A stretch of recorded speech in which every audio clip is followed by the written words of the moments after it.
여러분 안녕하십니까. 이날이 바뀌어서 4월 20일 새벽이 됐습니다. 진우책입니다. 어제 월요일은 수석 보좌관 회의가 열리는 날이죠. 문 대통령이 A4 용지를 들고 되새겨 봐야 할 여러 말씀들을 했습니다. 국민의 질책을 선약으로 여긴다는 말부터 정말 말씀을 많이 했습니다. 성과는 더욱 발전시키고 부족한 것은 채우고 고치겠다. 솔직히 부족한 게 너무 뻔한 것들이라 고칠 것 같았으면 벌써 했겠죠.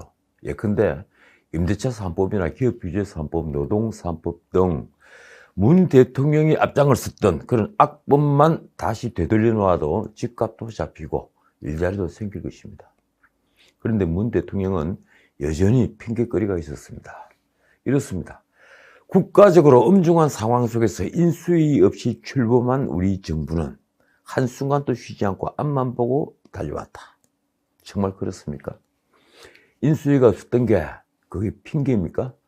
대한민국 어느 정부든 한순간도 쉬지 않았습니다. 그런데 국민들이 알기로는 문 대통령은 휴가 하나만은 솔선수범하여 제대로 챙겼습니다. 문 대통령은 고용사회 안전망 구축도 언급했습니다. 글쎄요, 고용안전망은 보이면서 고용 경직성은 보이지 않으니 그런 친노조 반기업 사고로 어떻게 일자리를 만들 수 있겠습니까? 자화자찬은 여전했습니다. 살얼음판을 걷는 심정으로 조심조심 대화를 통한 문제 해결을 위해 각고의 노력을 기울인 결과 전쟁 위기를 걷어내고 세 번의 남북 정상회담과 역사적인 북미 정상회담이 성사되는 성과를 거뒀다. 그게 김정은에게 핵정강의 기회를 준 건 아닌가요? 그걸 어떻게 외면하는 것입니까? 한반도 전쟁 위기를 걷어냈다는 말은 트럼프와 문 대통령이 즐겨서는 자신들이 업적이 됐습니다. 그는 또 이런 말도 했습니다. 경제는 고용 상황까지 나아지며 회복기로 확실히 들었었지만 국민이 온기를 느끼는 데는 더 많은 노력이 필요하다.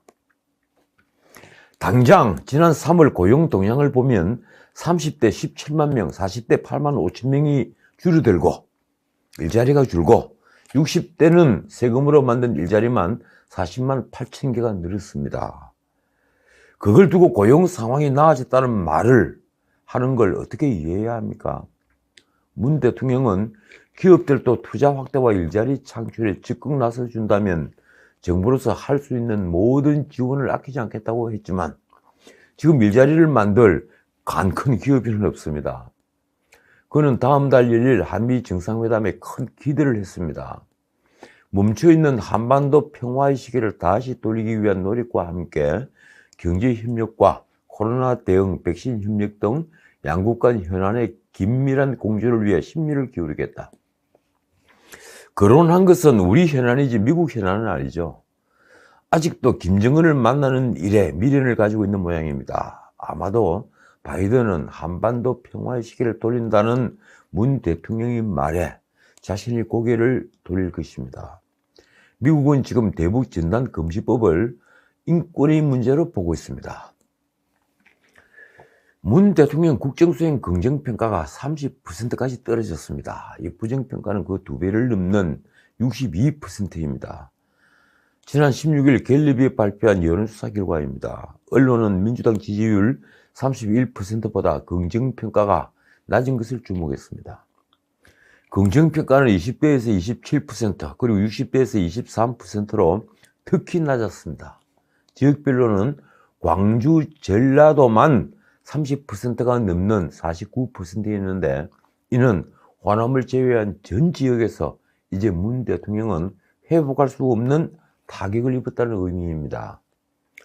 내년 대선에 야당 당선이 좋다는 응답은 55%, 그리고 여당 당선이 좋다는 응답은 34%였습니다. 그 차이는 2주 전 17%포인트보다 더 벌어진 21%포인트입니다. 문 대통령 부정평가의 가장 큰 원인은 역시 부동산 문제더군요. 자, 그런데 오늘은 백신 뉴스부터 하겠습니다. 지난 방송에서도 말씀드렸지만 백신이 결국 문 정부의 발목을 잡았습니다. 이 민주당도 이제 그걸 느꼈는지 새 지도부는 당내 부동산 특별위원회에 이어 백신 특별위원회를 설치하기로 했습니다. 그동안 문 정부는 K-방역을 내세우며 경제 폭망이라는 국민적 원성에서 벗어날 수 있었습니다. 코로나 덕을 본 것이죠. 솔직히 말해 코로나가 아니었다면 지난 총선에서 그런 압승을 거둘 수 있었을까요? 그런데 역설적으로 코로나가 문 정권의 몰락을 확인시켜주고 있습니다. 뉴욕타임스는 한국, 일본 등을 느림보, 레그드라고 지칭하면서 상대적으로 낮은 감염률과 사망률로 사치스러운 시간적 여유를 부렸고, 지금은 해외 백신에 의존하고 있다며 결국 경기 회복의 발목을 잡을 수 있다고 지적했습니다. 실제 백신 접종률이 높은 국가는 올 하반기부터 경기 회복을 넘어 경기 확장 국면에 진입할 가능성이 높다고 보아 IMF는 미국의 올해 GDP 성장률을 6.4%로 그리고 영국은 5.3%로 상향 조정했습니다. 그런데 한국은 3.6%에 불과합니다. 결국 백신을 확보하지 못하면서 자랑하던 K-방역이 허상인 것을 만천하에 드러낸 것입니다. 똑같이 백신을 확보하지 못한 호주는 하루 확진자 수가 한 자릿수에 머물면서 뉴질랜드와 함께 코로나 청정국으로 불립니다. 100만 명당 확진자 수는 뉴질랜드 0.62명, 호주 0.64명입니다. 아시아에서는 대만이 0.1명입니다. 미국은 205.5명, 영국은 38.5명, 우리는 12.7명입니다. 마침내 호주와 뉴질랜드 두 나라는 19일부터 상호간 자가격리가 없는 해외여행을 하기로 허용했습니다. 미국과 영국은 지금 백신으로 길고 긴 코로나 터널에서 벗어나는 중입니다. 어제 신문에는 이스라엘 시민들이 마스크를 벗고 함께 즐기는 모습이 여기저기 실렸습니다. 영국 시민들도 술집과 식당에서 담술을 즐겼습니다. 조선일보에 실린 뉴욕 특파원 백신 접종기 제목이 이렇습니다. 백신 넘치는 미국, 가치가 남편까지 접종해 주었다. 접종 부스가 70곳이나 되는 맨해튼 접종센터의 대기장 한쪽에는 재즈 공연이 열리고 있었다고 합니다. 그런 미국은 화이자와 모더나 백신에 대해 3차 접종을 공식화하고 있습니다. 접종 6개월 이후 효과가 검증되지 않으니 독감처럼 매년 백신을 맞아야 할지도 모르기 때문입니다. 우리는 이제 1차 접종이 18일 현재 151만 2,503명으로 2.91%, 그리고 2차 접종은 고작 0.1%인 처지입니다. 그렇습니까? 이 청와대는 방역기획관이라는 자리까지 만들었습니다. 그 자리에는 기모란 국립암센터 교수를 임명했습니다. 발탁 이유가 이렇습니다. 국민이 코로나 이후에 크게 기여했다. 과연 그런가요? 제가 보기엔 국민이 코로나 방역을 오해한 원인을 제공한 분인데 말입니다. 기모란 씨는 김우준 라디오에 50여 차례나 나와 K-방역 찬양자로 이름을 널리 알린 분입니다. 그는 작년 11월 20일 김우준 방송에서 이렇게 말했습니다.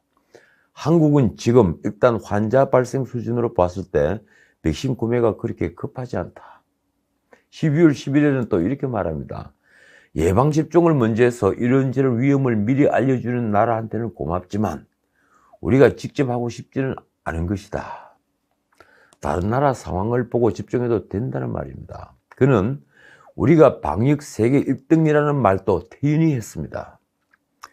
언론 보도를 보면 그가 한 말 중엔 심지어 이런 말도 있습니다. 이번 코로나는 메르스와는 달리 증상이 심하지 않아 참 다행이다. 화이자 모더나는 가격도 비싸기 때문에 구매를 서두를 필요가 없다. 그도 의사인데 사람의 목숨이 소중하지 않다는 말인가요? 그녀는 그동안 의학적인 근거에 의해 방역 정책을 조언한 게 아니라 정부가 내놓는 정책을 정당화시키는 근거만 만들어냈다는 비판까지 받아왔습니다. 정말 궁금합니다. 백신 확보에 비상이 걸린 지금 그를 방역기획관으로 임명한 진짜 이유는 무엇일까요? 언론은 기모란의 남편이 지난 총선에서 문 대통령 집이 있는 양산에 민주당 후보로 나섰다가 낙선한 이재영 전 대외경제정책연구원장인 것을 주목하고 있습니다. 어쨌든 질병청에 방역 정권을 준다던 문 대통령이 옥상옥을 하나 만든 셈입니다. 국민의힘은 이런 논평을 내놨습니다. 방역을 교란했던 인사를 방역의 핵심에 세운 것이다. 윤희숙 의원은 18일 페이스북에 이렇게 썼습니다. 백신 확보 전쟁이 한창일 때 일반 국민을 혹세무민했다. 그는 자기 분야 학문을 배신하면서까지 정권을 대변한다는 비판을 받았다. 그런데 청와대의 변명이 아주 묘합니다. 기 교수는 백신이 아니라 방역을 담당할 비서관이다. 자, 이 백신 비상시국에 총리가 바뀌었습니다. 그런데 정세균 총리는 후임이 지명되자 곧바로 임식을 하고 떠났습니다. 그건 변창흠 국토부 장관도 마찬가지입니다. 두 사람이 후임자가 취임할 때까지 기다리는 관리를 벗어나 칼처럼 사퇴한 것은 어제 열린 국회의 대정부 질의 때문이었습니다. 결국 대정부 질의는 김이 빠졌습니다. 백신에다가 LH 사태까지 총체적 난국을 따지겠다고 야당이 벼르고 있었는데 정세균, 변창흠 두 타깃이 빠졌으니 말입니다. 언론은 2019년 10월 국정감사를 하루 앞두고 장관 자리에서 물러난 조국을 연상시킨다고 썼습니다. 야당은 스스로 국정에 구멍을 내는 사상 초유의 사태라고 힐난했습니다. 어쨌든 총리 직무대행 홍남기 장관이 총대를 맸습니다. 그는 18일 정부 서울청사에서 처음 중앙재난안전대책본부 회의까지 주재했습니다. 4월까지 300만 명, 상반기 중에 1200만 명이 백신을 접종하는 것이 목표다. 그런데 그 목표 달성이 과연 가능할까요? 정부가 밝힌 상반기 도입 물량이 제때 들어오겠습니까? 이 중에 아스트라제네카가 59%, 나머지는 화이자입니다. 모더나 2천만 명분과 노바백스 2천만 명분은 초도 물량조차 도입 일정이 전혀 확정되지 않았습니다. 그런데도 홍남기는 어제 국회 대정부 질문에서 정부의 백신 확보 및 접종 실적을 적극 홍보했습니다.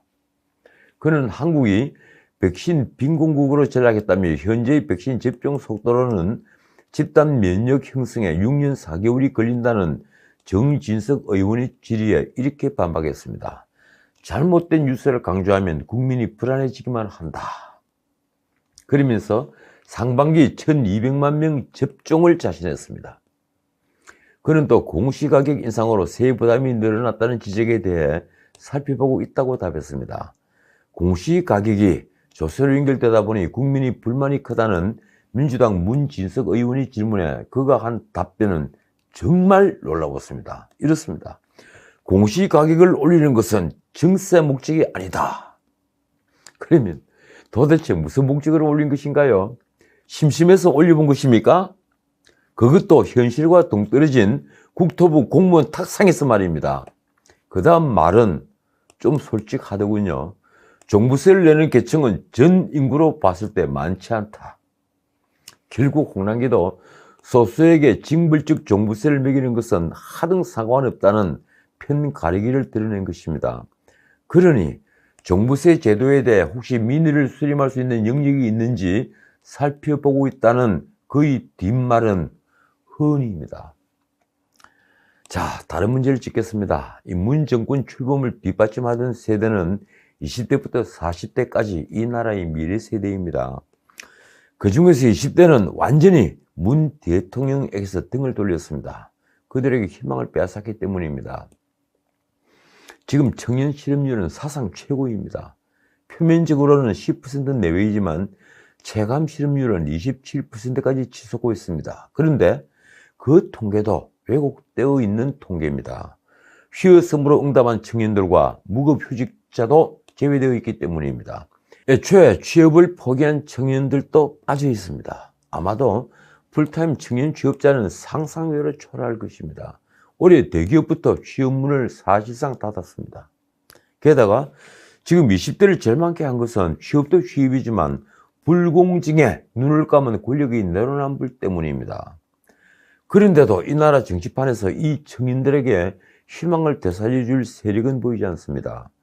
그들에게 일자리를 만들어줄 비전을 제시하고 불공정함을 깨뜨릴 진정한 개혁 방안을 내놓은 정치 세력은 아직은 없습니다. 정말 답답합니다. 기껏 청년들에게 기본소득을 주겠다. 공공주택을 값싸게 빌려주겠다. 세금으로 만든 알바생 일자리를 만든다는 것은 감은 이슬에 지나지 않습니다. 그건 설탕의 웅덩이를 만들어 거기 몰려드는 개미들을 모두 빠져 죽게 하는 일입니다. 사정이 이른데도 아직도 문 대통령 지지도가 30%인 것은 저는 오히려 기적이라고 생각합니다. 어제 동아일보는 끼니를 거르는 청년들을 일면 헤드라인으로 다루었습니다. 이 굶으면 버티는 청춘. 참 제목이 눈물겹습니다. 청년 37%가 돈이 없어 끼니를 거른 적이 있다는 놀라운 기사입니다.